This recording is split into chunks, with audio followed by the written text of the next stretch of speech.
안녕하세요. 저는 서울 광진구에 사는 40대 남자입니다. 오늘 제가 이렇게 사연을 보내게 된 건 최근 저희 집에 정말 상상도 못한 일이 벌어졌기 때문입니다. 지금도 손이 떨릴 정도로 충격적인 일들이었어요. 어디서부터 말씀드려야 할지 모르겠지만 처음부터 차근차근 이야기해 보겠습니다. 저와 아내는 결혼한 지 10년이 됐습니다.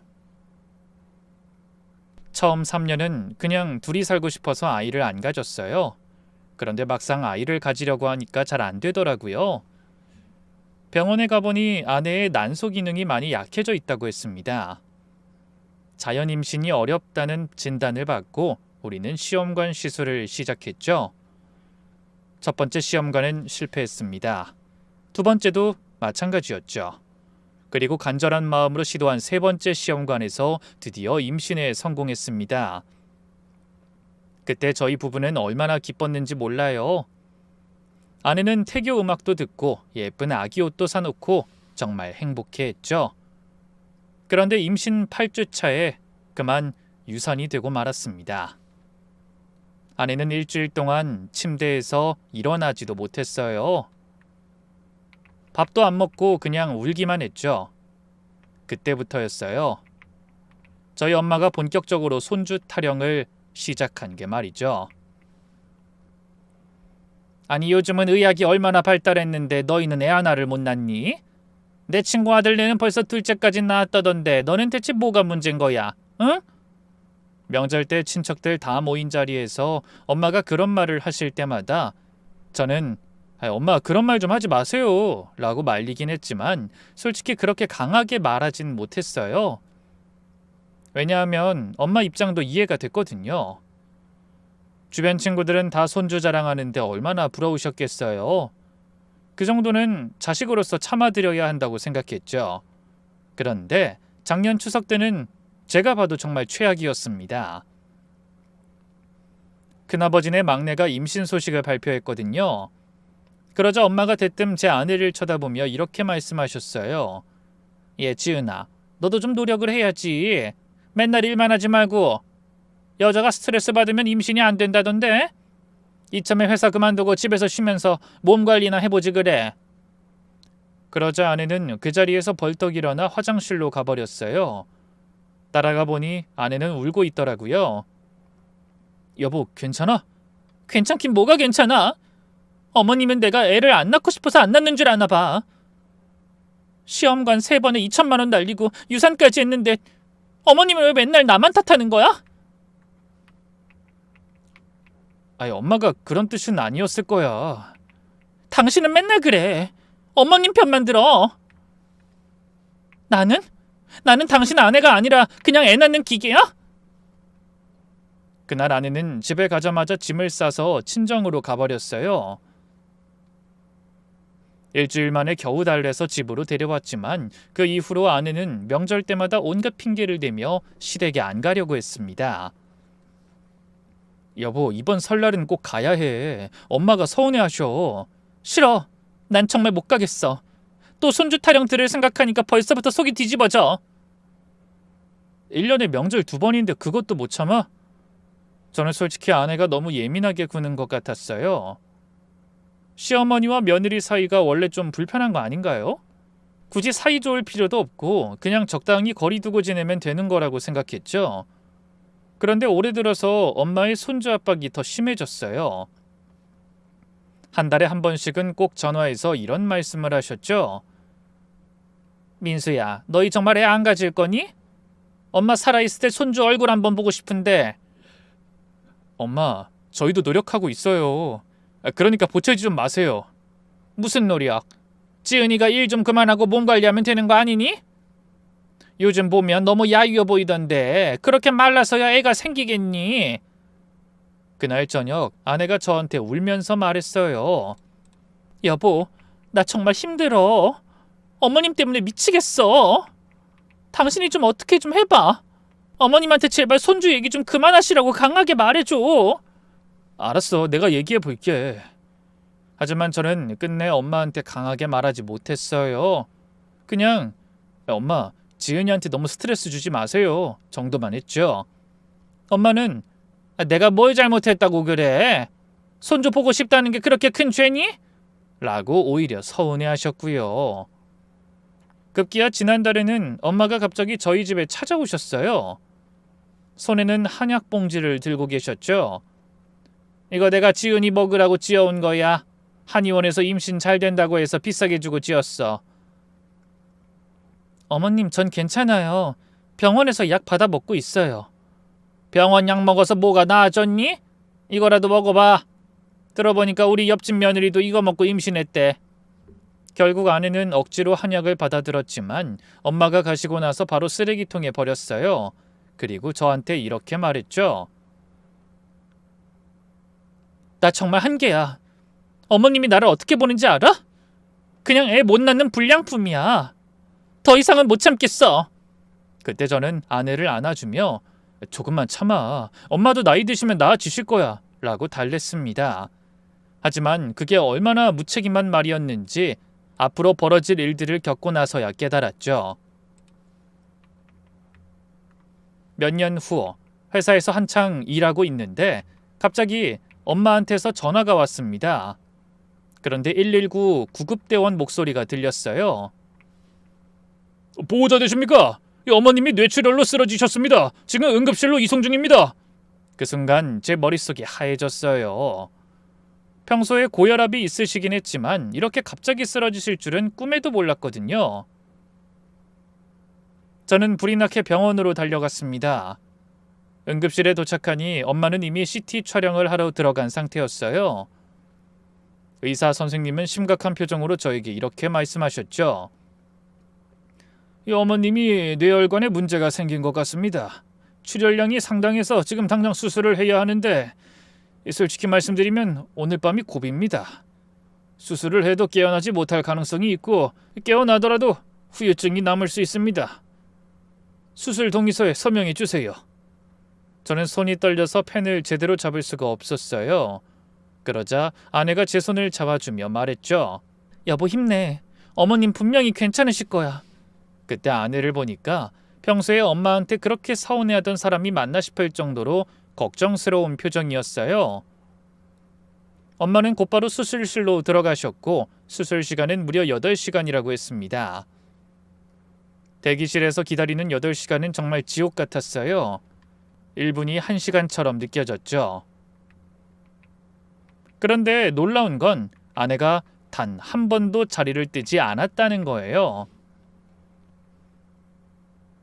여보 좀 쉬어. 나 혼자 있어도 돼. 아니야 같이 있을게.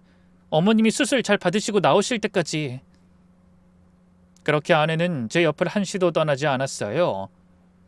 수술은 늦은 새벽이 되어서야 끝이 났죠. 의사가 나와서 말했어요. 다행히 수술은 성공적이었습니다. 출혈 부위를 모두 제거했고 지혈도 잘 됐습니다. 하지만 뇌 손상이 있어서 인지 능력 저하가 예상됩니다. 언어 능력이나 기억력에 문제가 생길 수 있고 성격 변화도 있을 수 있습니다. 그리고 앞으로 24시간 케어가 필요할 겁니다. 혼자서는 일상생활이 어려우실 거예요. 중환자실에서 이틀을 보낸 후 엄마는 다행히 의식을 회복하셨어요. 하지만 의사 말대로 많이 달라지셨더라고요. 엄마 저 민수예요. 알아보시겠어요? 민수? 내 아들? 네 엄마, 저 엄마 아들 민수예요. 우리 아들. 엄마는 의사 선생님의 말씀대로 말투가 어눌해지셨고 방금 한 얘기도 금세 잊어버리셨어요. 그래도 저는 엄마가 살아계신 것만으로도 감사했습니다. 엄마를 일반 병실로 옮긴 후 저희는 간병인을 고용했어요.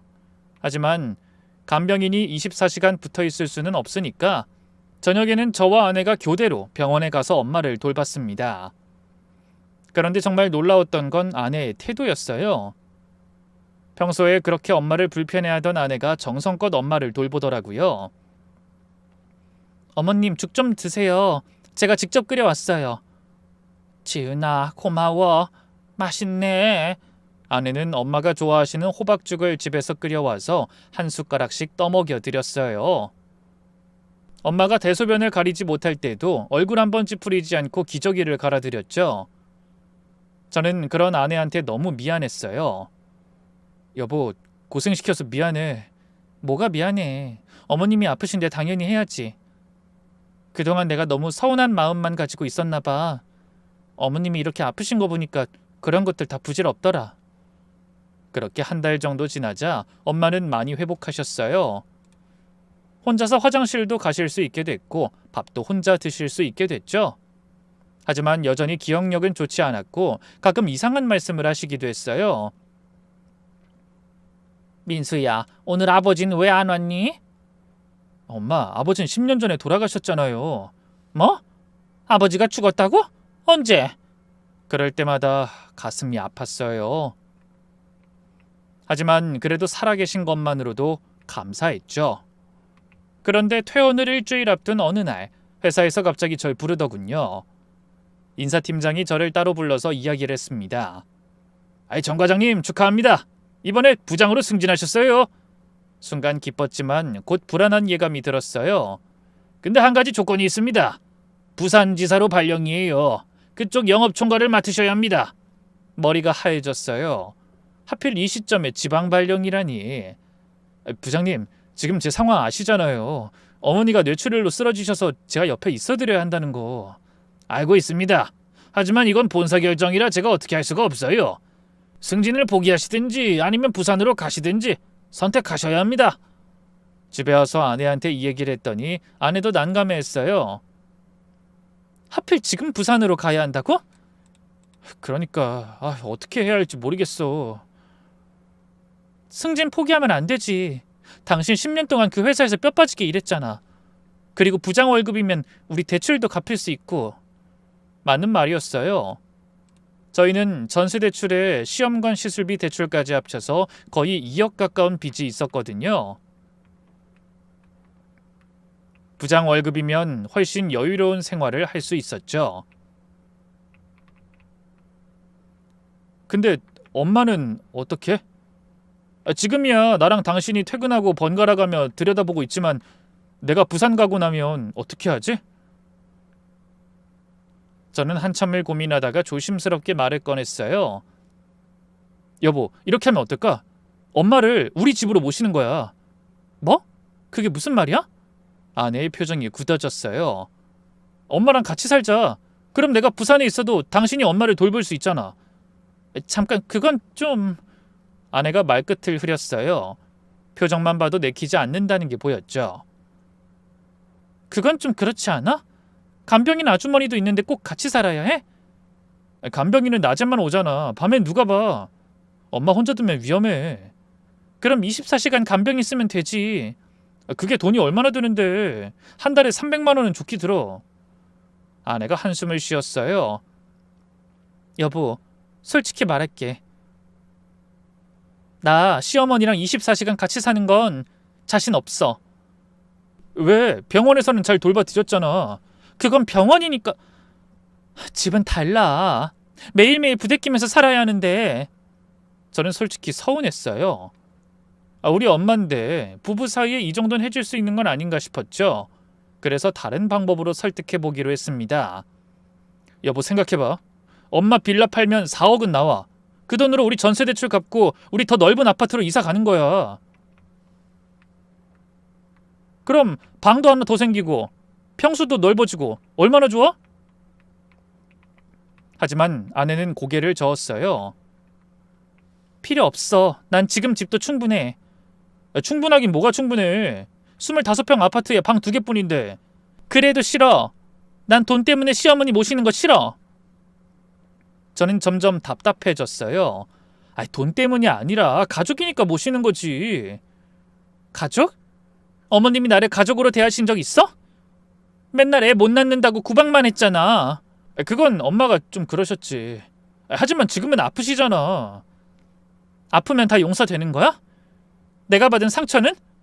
여보, 우리 부부 사이에 이것도 못 해주는 거야? 내가 당신 부모님이라면 당연히 모셨을 거야. 우리 부모님은 달라. 한 번도 당신한테 상처 준 적 없잖아. 그리고 간병인 있는데 꼭 같이 살아야 돼? 낮에는 간병인이 보고 저녁엔 내가 퇴근해서 같이 보면 되잖아. 그래도 걱정되니까 그렇지. 엄마 아픈데 어떻게 집에 혼자 계시라 그러냔 말이야. 그렇게 걱정되면 차라리 요양병원에 모시자. 뭐? 요양병원이라니? 어떻게 그런 말을 할 수가 있어? 지금 우리 엄마를 요양병원에 버리자는 거야? 버리는 게 아니라 전문적인 치료를 받으시라는 거지. 말은 그럴듯하게 하네. 결국 귀찮으니까 요양병원에 보내자는 거잖아. 귀찮은 게 아니라 현실적인 방법을 말하는 거야. 아내도 화가 났는지 목소리를 높였어요. 당신은 부산 가서 편하게 일만 하면 되지만 나는? 회사 다니면서 시어머니 간병까지 해야 하는데? 그 순간 저는 아내에게 깊은 실망감을 느꼈어요. 당신한테 정말 실망이야. 내가 그동안 당신을 잘못 봤나 봐. 가족이 아프면 당연히 돌봐야 하는 거 아니야? 그게 그렇게 어려운 일이야? 가족? 어머님이 나를 가족으로 봤을까? 난 그냥 아들 수반이나 들어주고 손주나 낳아줄 며느리였을 뿐이야. 그날 밤 저희는 거실과 안방으로 갈라져서 잤어요. 다음 날도 그 다음 날도 서로 말을 안 했죠. 그리고 3일째 되는 날 저녁 제가 먼저 말을 걸었어요. 여보, 우리 이러고 있을 때가 아니야. 부산 발령이 다음 주인데 정말 우리 엄마를 요양병원에 보낼 거야? 그러자 아내가 한숨을 쉬며 말했어요. 알았어. 6개월만 같이 살아볼게. 정말? 대신 조건 있어. 첫째, 주말마다 무조건 올라와. 둘째, 간병인은 계속 쓰는 거야. 주간 간병인. 그래, 당연하지. 그리고 셋째, 6개월 후에도 내가 힘들다고 하면 다른 방법 찾기. 요양병원이든 뭐든. 알았어. 아내가 마지막으로 덧붙였어요. 그리고 이건 내가 당신을 위해서 하는 거야. 어머님을 위해서가 아니라. 고마워. 정말 당신밖에 없어. 저는 아내를 꼭 안아줬어요. 내가 더 잘할게. 주말마다 올라와서 엄마 간병은 내가 전담할게. 당신은 평일만 좀 봐주면 돼. 그렇게 결정이 났습니다. 다음 날부터 이사 준비가 시작됐어요. 엄마 집을 급매로 내놨는데 하늘이 도운 건지 다행히 일주일 만에 매수자가 나타났죠. 새 집은 32평 아파트였습니다. 방이 3개라 엄마 방도 따로 마련할 수 있었어요. 엄마 방은 화장실과 가까운 곳으로 정했고 안전 손잡이도 설치했어요. 침대도 높이 조절이 되는 전동 침대로 바꿨죠. 그렇게 모든 준비를 마친 뒤 드디어 제가 부산으로 떠나는 날이 됐습니다. 엄마를 뒤로하고 현관을 나서는데 아내가 따라 나왔어요. 여보, 걱정 마. 어머님은 내가 잘 돌볼게. 고마워. 진심이야. 말로만 고마워하지 말고 약속 지켜. 당연하지. 금요일 밤에 바로 올게. 첫 주는 아무 일 없이 지나갔어요. 매일 저녁 영상통화를 했는데 엄마도 안정되어 보이고 아내도 괜찮아 보였습니다. 오늘은 어머님이랑 산책도 다녀왔어. 힘들지 않아? 아직까진 괜찮아. 간병인 아주머니도 좋은 분이고. 그리고 금요일 저녁 저는 약속대로 서울로 올라왔어요. 그리고 주말 내내 엄마를 전담했죠. 여보, 주말이라도 푹 쉬어. 고마워. 그렇게 2달이 지났습니다. 모든 게 순조롭게 흘러가는 것 같았어요. 엄마도 새 환경에 적응하신 것 같았고 아내도 나름대로 리듬을 찾아가는 것 같았어요. 저는 금요일마다 서울로 올라가서 주말 내내 엄마를 돌봤고 아내는 그동안 쉬면서 재충전했죠. 그런데 어느 주말 문제가 생겼습니다. 그날은 부산지사에 갑자기 본사 임원들이 내려와서 주말 접대를 해야 했어요. 토요일 골프에 저녁 회식까지 도저히 서울에 올라갈 수가 없었죠.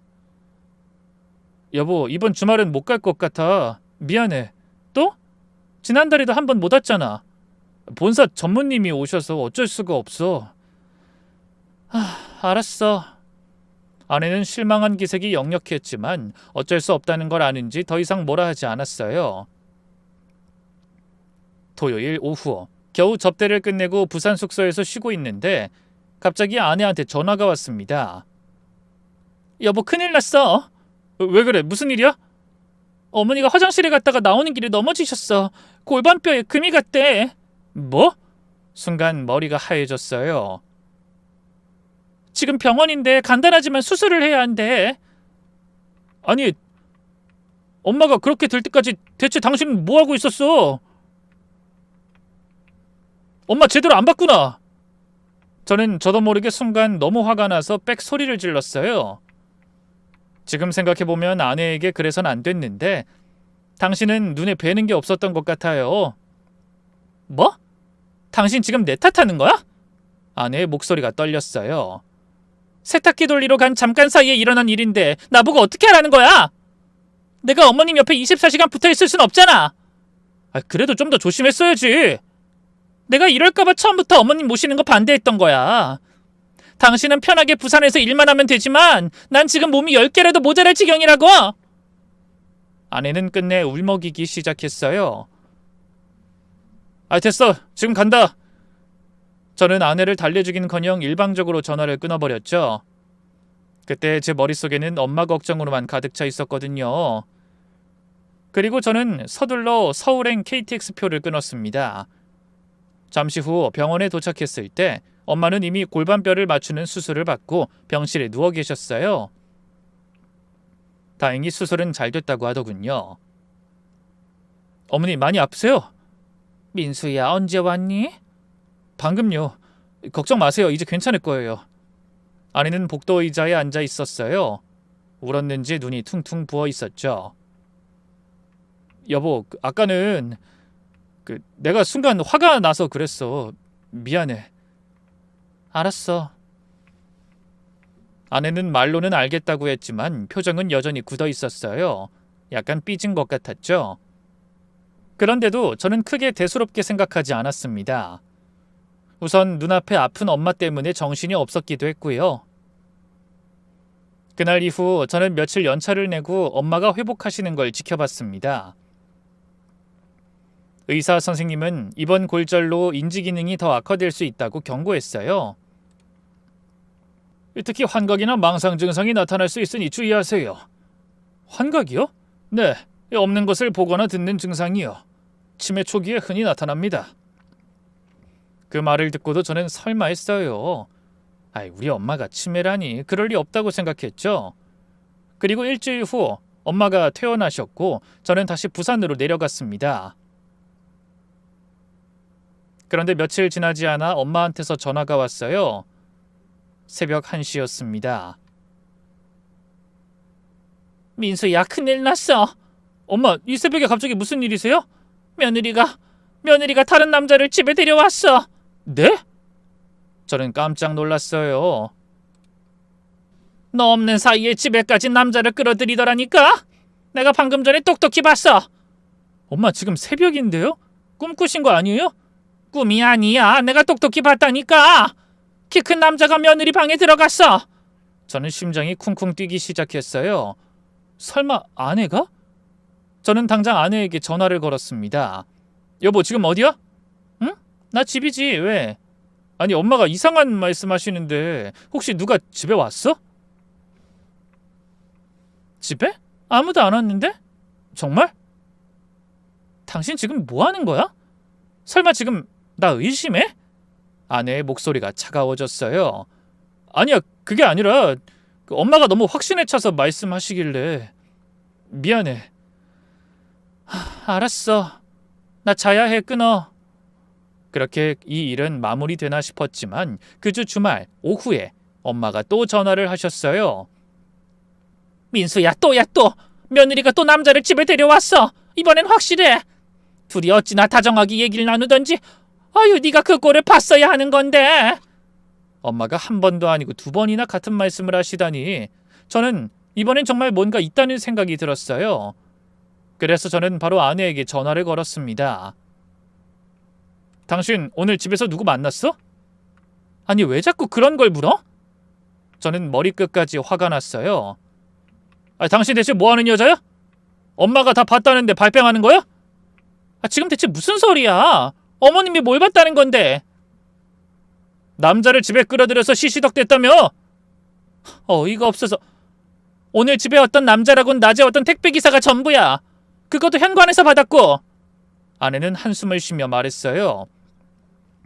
안 그래도 요즘 어머님 좀 이상하신데 병원 가봐야겠어. 자꾸 헛것을 보신다니까? 지금 우리 엄마 미친 사람 취급하는 거예요, 당신? 그게 아니라 병원에 가보자고. 어머님 지금 정상 아니라니까?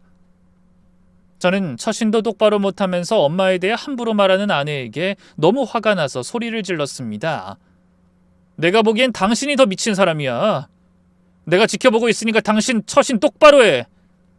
전 그렇게 말하고 전화를 끊었습니다. 그날 이후 저는 아내를 감시하기 시작했어요. 하루에 5번, 6번씩 전화했죠. 그러자 아내는 제게 짜증을 냈어요. 그만 좀 해. 하루 종일 전화해서 감시하는 거 지겨워. 감시가 아니라 확인하는 거야. 그게 뭐가 다른데? 나를 못 믿겠다는 거잖아. 아내가 그럴수록 저는 더 의심이 됐어요. 왜 이렇게 화를 내지? 떳떳하다면 이렇게 화낼 것 없지 않나? 뭔가 숨기는 게 있으니까 화를 내는 거겠지? 그런 생각이 들었죠. 이 설상가상으로 엄마는 지속적으로 제게 전화를 걸어 이상한 말씀을 하셨어요. 민수야, 며느리가 나를 몰래 꼬집어. 내 팔에 아주 멍이 잔뜩 들었어. 며느리가 내 돈을 훔쳐가. 분명 내 지갑에 5만 원 있었는데 저녁에 보니까 돈이 없어졌어. 그럴 때마다 저는 아내와 전화로 싸웠어요. 엄마가 당신이 엄마를 꼬집었다고 하시는데 진짜로 그랬어? 내가 미쳤어? 어머님을 왜 꼬집어? 어머님 팔에 멍든 거 가지고 그러는 거지? 그거 어머님이 혼자 어디 부딪히신 거야. 지갑에 있던 돈도 없어졌다고 하시던데 그건 뭐야? 어머님이 어디 다른 데다가 두고 까먹으신 거겠지. 그리고 내가 미쳤다고 의심받을 거 뻔히 알면서 꼴랑 5만 원을 훔쳐가겠어? 진짜 이런 말도 안 되는 걸로 싸우는 것도 이젠 지친다. 아내의 목소리엔 분노와 서운함이 가득했어요.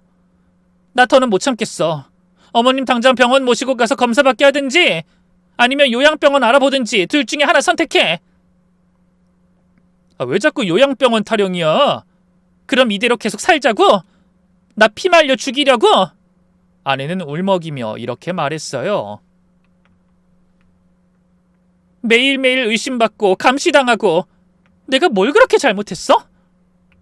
안 그래도 어머님 돌보느라 힘들어 죽을 것 같은데 당신은 나를 범죄자 취급까지 해? 그때 저는 정말 해서는 안 될 말을 아내에게 했습니다. 근데 당신이 뭐가 그렇게 힘들어? 엄마 집 팔아서 받은 돈으로 넓은 집에서 살고 있으면서? 뭐라고? 지금 당신 말 다 했어? 내 말이 어디 틀렸어? 솔직히 엄마 돈으로 넓은 집에서 살게 된 건데 그 정도 값은 해야 하는 거 아니야? 그 정도도 안 하고 공짜로 넓은 집에서 살 생각이었어? 그건 너무 도둑놈 심보지. 와, 정말 너무하네. 당신 내가 지금 돈 때문에 어머님 모시고 있다고 생각하는 거야? 아니면 뭐야? 처음엔 합가 싫다고 했으면서 엄마 집 판다니까 바로 태도 바꿨잖아. 그건 당신이 계속 졸라서 어쩔 수 없이 그런 거였지. 그게 그거지 뭐가 그렇게 불평이 많아. 좋은 집에서 살게 해줬으면 감사하다고 해야 하는 거 아니야? 아내는 씁쓸하게 웃더니 당신 마음대로 생각해 하고는 전화를 끊어버렸죠. 그때만 해도 저는 아내가 괜히 할 말이 없으니 저런다고 생각을 했고요. 그러던 어느 날 저녁 엄마한테서 문자가 왔어요. 떨리는 손으로 쓴 듯한 문자였습니다. 아들, 며느리가 날 죽이려고 해. 빨리 와. 엄마의 문자를 보는 순간 심장이 미친 듯이 뛰기 시작했죠. 저는 바로 상사에게 전화를 했습니다. 전무님, 죄송하지만 집에 급한 일이 생겨서 저 지금 당장 서울로 가야 할 것 같습니다. 아니 무슨 일인데 그러나? 어머니가 위급하신 것 같아요. 자세한 건 내일 설명드리겠습니다. 그렇게 전화를 끊고 저는 바로 택시를 잡았어요. 그리고는 택시기사님에게 사정이 있으니 빨리 좀 가달라고 부탁을 드렸죠. 기사님 정말 죄송한데 제가 사정이 급해서요. 15분 후에 서울행 KTX가 있는데 제가 그걸 꼭 타야 해요. 어머니가 위급하셔서. 아유 그러세요. 그럼 좀 밟아야겠네요. 부탁드립니다. 요금은 얼마든지 드릴게요. 기사님은 백미러로 저를 한번 보더니 고개를 끄덕였어요. 그리고는 미친 듯이 속력을 내기 시작하셨죠. 택시는 거의 200km에 가까운 속도로 달렸어요. 평소 같으면 30분은 걸렸을 거리를 단 10분 만에 주파했죠. 그렇게 저는 기사님 덕분에 간신히 서울행 KTX에 올라탈 수 있었어요. 숨을 헐떡이며 자리에 앉자 그제야 온몸이 떨리기 시작했죠. 계속 아내에게 전화했지만 여전히 받지 않았고 엄마 전화도 연결되지 않았습니다. 제 머릿속에는 온갖 최악의 상황들이 그려졌어요. 엄마가 쓰러져 있는 모습, 아내가 엄마에게 해를 가하는 모습. 아니, 그럴 리 없다고 스스로를 다독였지만 불안은 계속 커져만 갔죠. 그렇게 몇 시간이 지나고 마침내 서울집에 도착한 저는 서둘러 집으로 달려들어갔습니다. 그런데 집안에는 경악할 만한 광경이 펼쳐져 있었죠. 글쎄, 아내가 엄마를 침대에 눕힌 채 한 손으로는 엄마의 턱을 잡고 다른 손으로는 뭔가를 엄마 입에 억지로 넣으려고 하고 있는 게 아니겠어요. 싫어, 독약이야, 독약! 아들 살려줘! 엄마는 그 약을 먹지 않으려 필사적으로 저항하고 있었죠. 그 순간 저는 완전히 이성을 잃었어요. 저는 즉시 아내에게 달려들어 그녀를 밀쳐냈습니다. 이게 무슨 짓이야? 순간 아내는 저를 보며 뭐라고 하려고 했지만 그보다 제 손이 더 먼저 나갔습니다. 짝! 네, 제가 이성을 상실한 채 아내의 뺨을 때려버린 거죠. 아내는 충격받은 표정으로 저를 쳐다봤어요. 한 손으로 빨갛게 부어오른 뺨을 감싸쥐고 눈에는 눈물이 그렁그렁했죠. 너 지금 날 때린 거야? 우리 엄마한테 뭘 먹이려고 한 거야? 독약이야? 진짜 엄마를 죽이려고 했어? 그러자 아내는 떨리는 손으로 바닥에 떨어진 약통을 주워서 제게 던졌어요. 그리고는 이렇게 말했죠. 네가 직접 확인해. 그게 뭔지! 뭐? 독약이라고? 어이가 없어서. 그거 어머님 혈압약이야. 병원에서 처방받은 혈압약이라고. 그 말에 서둘러 약통을 확인해보니 정말 엄마가 평소에 드시던 혈압약이었어요. 병원 이름과 처방 날짜가 선명하게 적혀 있었죠. 이게 대체 어떻게 된 거야? 엄마가 분명 당신이 엄마를 죽이려고 한다고. 그 말도 안 되는 말을 믿어? 이 약 매일 저녁마다 드셔야 하는데 안 드시려고 해서 지금까지 아무것도 못하고 4시간째 어머님이랑 씨름 중이었어. 근데 넌 확인도 안 하고 다짜고짜 날 때려? 아내의 목소리가 무섭게 떨려왔어요. 분노와 배신감 그리고 깊은 상처가 뒤섞인 목소리였죠. 하지만 아까 엄마가 독약이라고 그러셨잖아. 난 그 얘기 듣고 오해한 거지. 어머님 요즘 매일 그러셔. 밥 먹기 싫으면 독약이야. 약 먹기 싫으면 독약이야. 씻기 싫으면 날 죽이려고 해. 매일매일이 지옥이라고. 그래.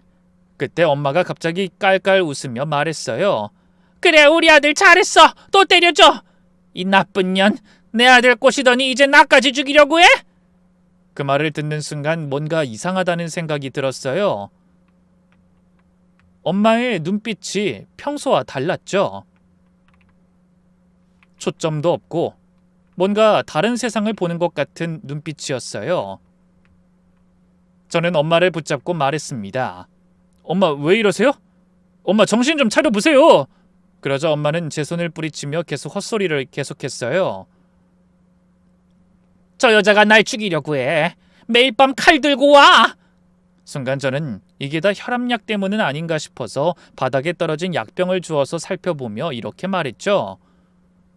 혹시 이 혈압약이 너무 센 거 아니야? 엄마한테 안 맞는 약인 것 같은데? 제가 약병을 들고 의심스럽게 말하자 아내는 깊은 한숨을 쉬었어요. 정민수, 제발 정신 차려. 그 약은 의사가 처방한 거야. 어머님이 지금 정상이 아니라는 걸 왜 모르는 거야? 여보, 이제 진실을 보여줄게. 더는 못 참겠어. 아내는 서랍에서 태블릿을 꺼냈어요. 사실 내가 한 달 전부터 홈캠을 설치했어. 나도 내 결백을 증명해야 했으니까. 화면을 켜자 우리 집 거실과 엄마 방이 보였어요. 아내는 날짜를 선택해서 영상을 재생했습니다. 첫 번째 영상에는 새벽 3시에 엄마가 아내 방문을 열고 들어가는 모습이 보였어요. 엄마는 곤히 자고 있던 아내의 머리카락을 갑자기 확 잡아당겼죠. 너 때문이야. 애도 못 낳는 너 때문에 우리 아들이 팔자에도 없는 부산까지 가서 고생하잖아. 이 년, 이 서방 잡아먹을 년. 내 아들 돌려내라, 이년! 엄마는 아내의 머리를 마구 흔들었어요.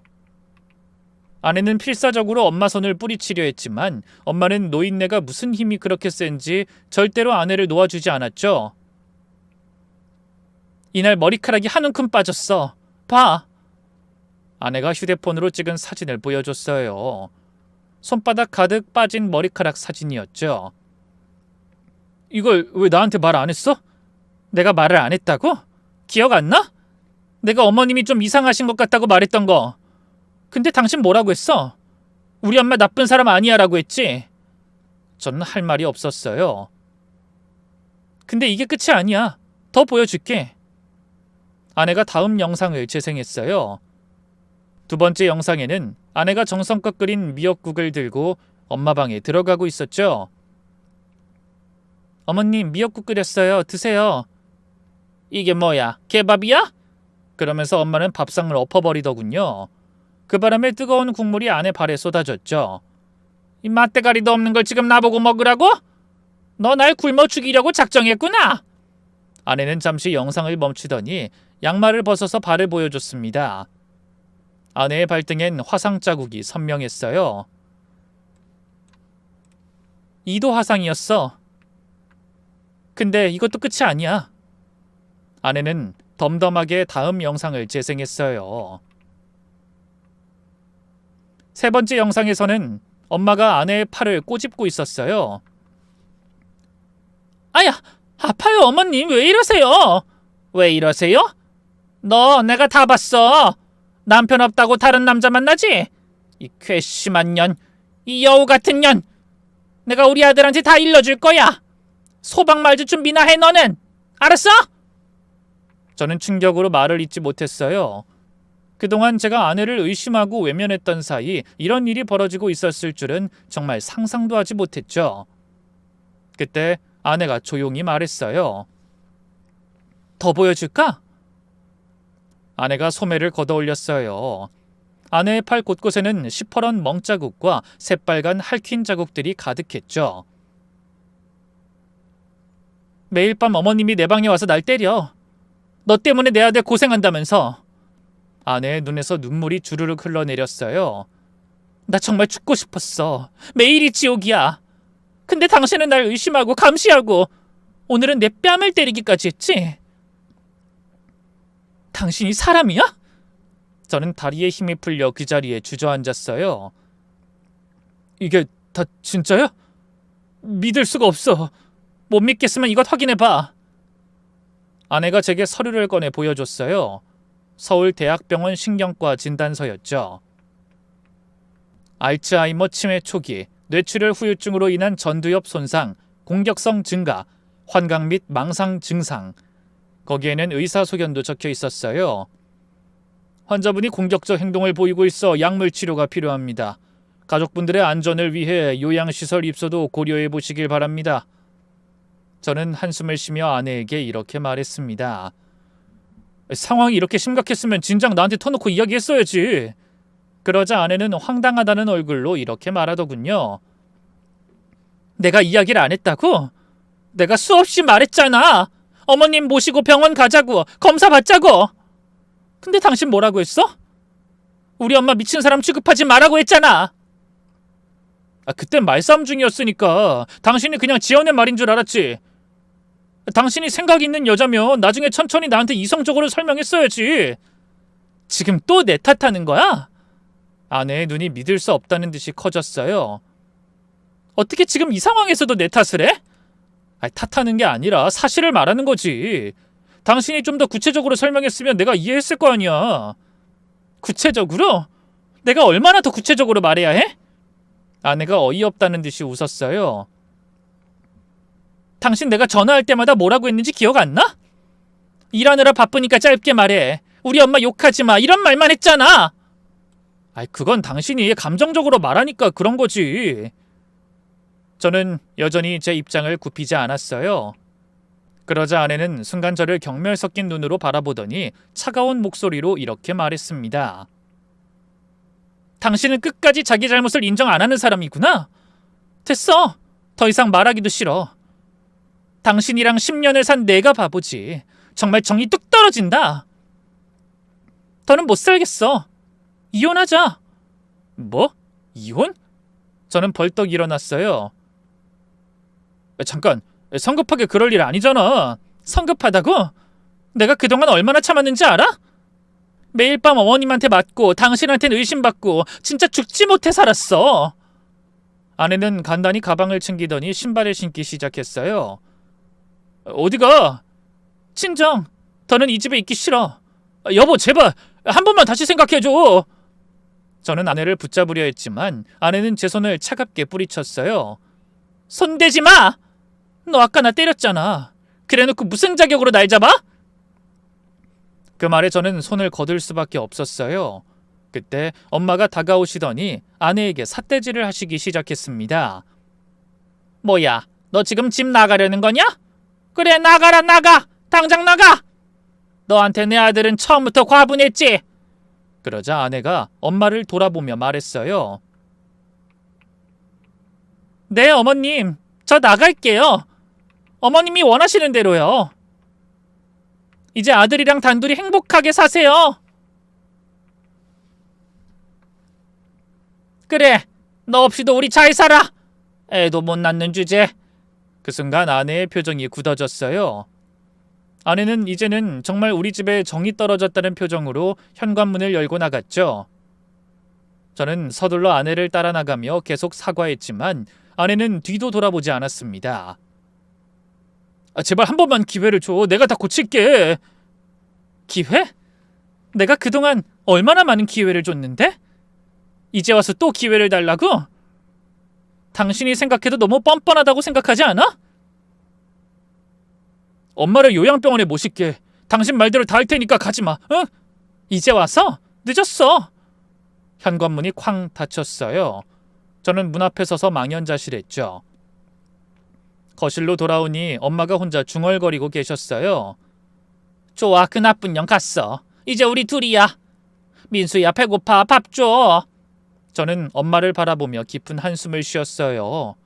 이제 정말 혼자서 엄마를 돌봐야 하는 상황이 된 거죠. 다음 날 아침, 저는 회사에 전화했어요. 전무님, 죄송한데 저 당분간 휴가를 써야 할 것 같습니다. 뭐? 아니, 이렇게 갑자기 이러면 어떡하나? 참, 무슨 일인데? 어머니가 치매셔서 제가 당분간 돌봐드려야 해서요. 그래? 그럼 뭐 일주일 정도면 되나? 네, 일단 그 정도면 될 것 같습니다. 전화를 끊고 저는 생각했어요. 일주일이면 충분할 거라고. 그 안에 아내를 설득해서 다시 집으로 데려오면 되니까. 아내도 시간이 지나면 화가 풀릴 거라고 믿었죠. 그날 이후 저는 매일 아내에게 전화했어요. 하지만 아내는 단 한 번도 받지 않았습니다. 문자를 보내도 읽지도 않았고요. 여보, 미안해. 한 번만 통화하자. 제발 전화 좀 받아줘. 엄마 상태가 많이 안 좋아. 도와줘. 그 사이 설상가상으로 엄마의 상태는 날이 갈수록 악화됐어요. 누구야? 도둑이야. 경찰 불러. 싫어. 독약 먹이지 마. 살려줘. 날 죽이려고 해. 매일 이런 소란이 반복됐죠. 간병인을 구하려고 해도 소용없었어요. 죄송합니다. 어머님이 너무 공격적이셔서 저는 도저히 못 맞겠네요. 하루만 있었는데 벌써 3번이나 저를 핥히셨어요. 이런 환자분은 저희가 감당이 안 됩니다. 3명의 간병인이 하루도 못 버티고 그만뒀어요. 4번째 간병인은 아예 집에 들어서자마자 엄마를 보고는 돌아서 나가버렸죠. 이런 중증 환자는 전문 시설로 가셔야 해요. 어느새 일주일이 훌쩍 지났어요. 아내는 여전히 연락이 없었고 저는 혼자서 엄마를 돌보느라 녹초가 됐죠. 결국 저는 회사에 다시 전화했어요. 전무님, 저 죄송한데 휴가를 좀 더 연장해야 할 것 같습니다. 뭐? 아니, 정 부장, 지금 프로젝트가 얼마나 급한지 알잖아. 죄송합니다. 정말 어쩔 수 없는 상황이라. 아니, 자네가 꼭 어머님 옆에 있어야 하나? 간병인이라도 쓰면 되잖아. 그게 간병인들이 다 못하겠다고 나가서. 그러자 전무님의 목소리가 대번에 차가워졌어요. 정 부장, 솔직히 말하겠네. 자네가 없는 동안 프로젝트가 엉망이 됐어. 내가 줄 수 있는 시간은 다음 주까지만이야. 다음 주가 지나도 자네가 회사에 나오지 않으면 인사 조치할 수밖에 없네. 더 이상은 봐줄 수 없어. 알아서 해. 그렇게 전화는 뚝 끊겼어요. 10년 넘게 다닌 회사에서 해고 통보를 받다니 저는 다급한 마음에 다시 아내에게 전화를 걸었습니다. 하지만 아내는 여전히 전화를 받지 않았죠. 대신 이번엔 문자가 왔어요. 이혼 서류 준비되면 연락할게. 그 전까지 연락하지 마. 차갑고 단호한 문자였죠. 더는 기댈 곳이 없어진 저는 결국 미국에 사는 친형에게 전화를 걸었습니다. LA에서 사업하는 형이라면 뭔가 도와줄 수 있을 거라고 생각했죠. 형, 나 민수야. 민수야, 무슨 일이야? 엄마한테 무슨 일 생겼어? 형, 나 좀 도와줘. 엄마 돌보는 거 아무래도 나 혼자선 무리야. 잠시 침묵이 흘렀어요. 그리고 형의 냉담한 목소리가 들렸죠. 야, 미국에 있는 나한테 뭘 어쩌라는 거야? 그게 형이라도 와서 날 좀 도와주면. 지금 나보고 치매 걸린 엄마 돌보러 한국까지 가라고? 여기 사업 때려치우고?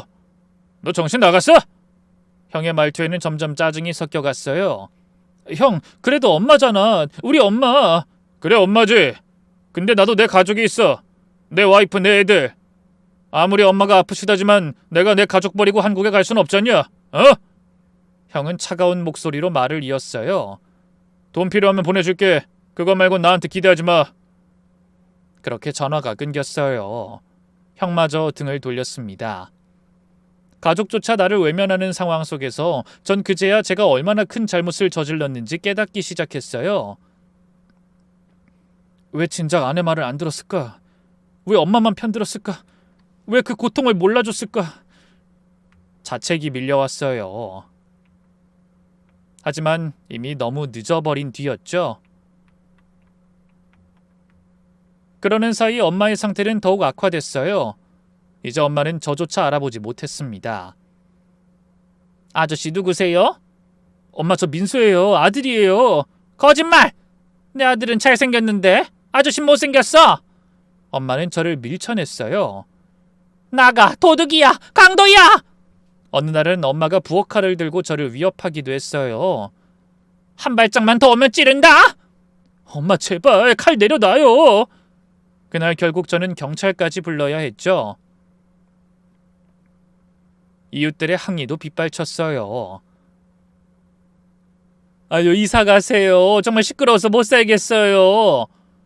매일 밤 소리 지르고 우리 애가 무서워서 학교도 안 가려고 해요. 심지어 관리사무소에서도 경고장이 날아왔어요.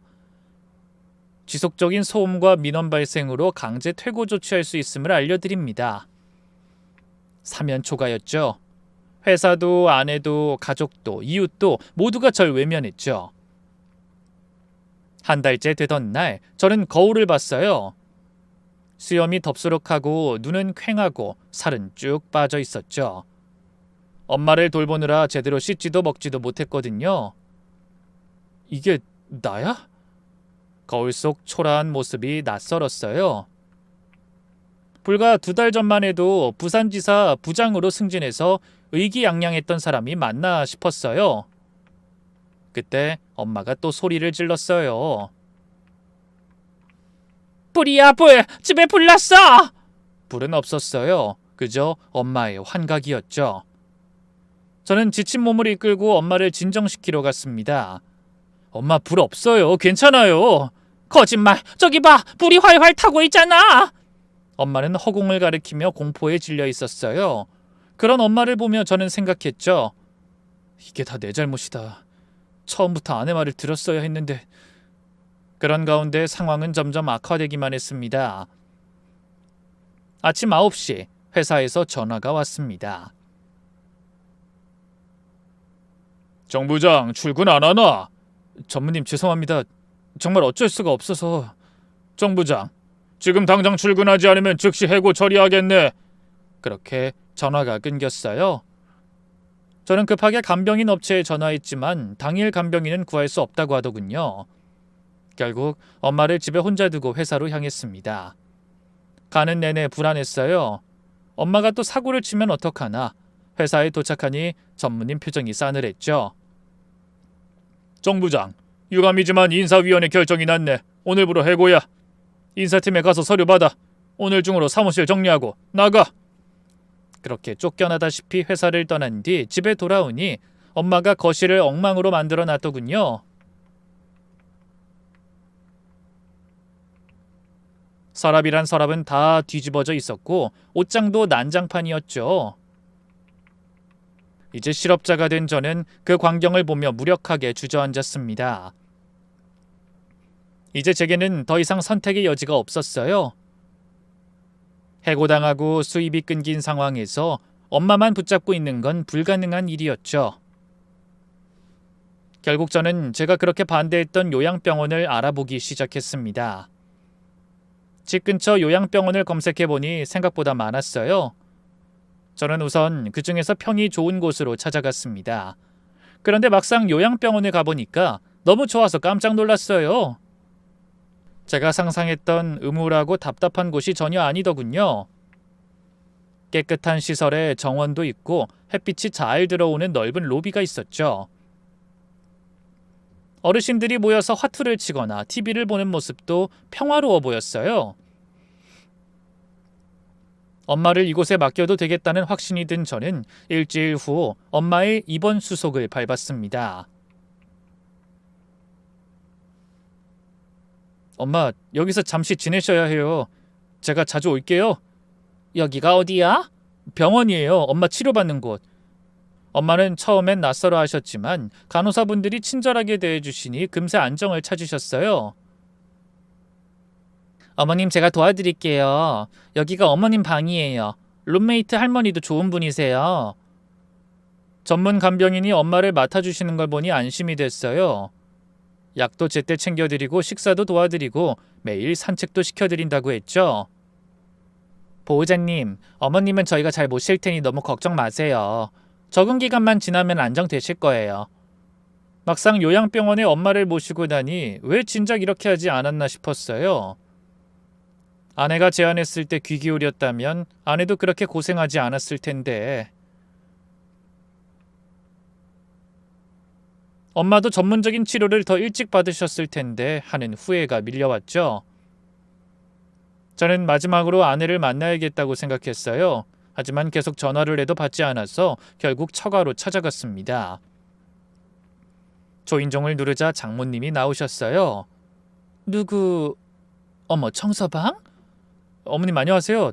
지은이 좀 만나고 싶어서. 지은인 지금 보고 싶어 하지 않을 텐데. 그때 안에서 아내 목소리가 들렸어요. 엄마 누구야? 아내가 나왔다가 절 보고는 표정이 굳어졌어요.